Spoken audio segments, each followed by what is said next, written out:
Po më ka qenë bashkëshorte e ime aty dhe ajo gjithmonë më ka shtyrë, me ka thonë që vlej më shumë se sa që ti mendon për vete.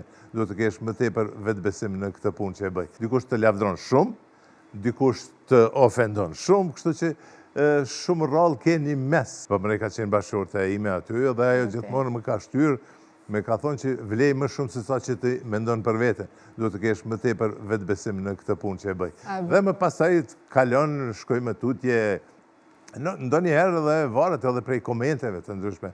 Dikush të lavdron shumë, dikush të ofendon shumë, kështu që shumë rrallë ke një mes në këto komentet e njerëzve të ndryshme. Tani po këto rrjetet sociale kanë bërë të vetën, kështu që mirë po në kohën time nuk ka pasur shumë rrjetet sociale, megjithatë këtë kanë shfrytzuar në mënyra të ndryshme, kanë pasur vështirësi edhe gjatë komentimeve kur jam kërcënu, sikur një komentator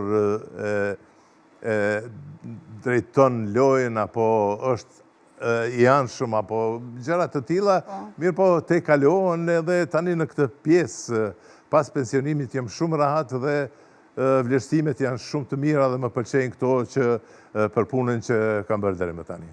Ke pas frikë me ndonjë moment caktuar sa i përket këtyre kërcënimet ka shoqëruar ndoshta ndjenja e frikës jo vetëm për vete, se nganjëherë më shumë merakosemi për të familjes, për rrethin, për njerëzit të afërt, se sa për veten. Të ka shoqëruar ndjenja e frikës? Po, sidomos. Nuk e di që ballafaqohen me gjithçka. Vajza ime e madhe ajo ka qenë basketbolliste. Gjithmonë ka qenë në shënjestër të njerëzve që kanë qenë rreth basketbollit atë. Ka qenë Dorentina apo Dorentina.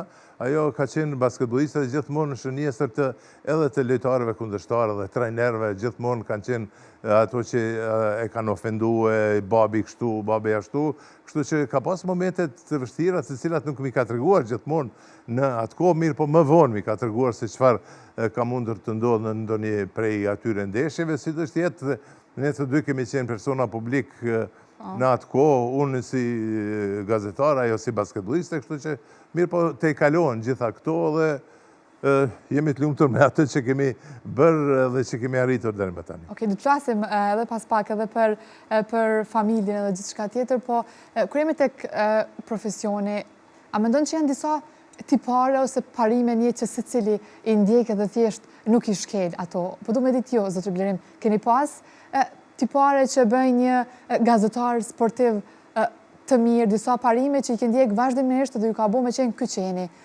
sot? Unë për ndryshe e kom dasht televizionin, gjithmonë e kom dasht kamerën. Okej, po thu shkon diçka prej... Drejtohem shikuesve, jam munduar të bëj diçka më ndryshe sa që bëjnë të tjerët, kështu që një farë mënyrë e kom arrit, parimet kanë qenë të tjera që unë gjithmonë mysafirin e kom e respektuar maksimalisht.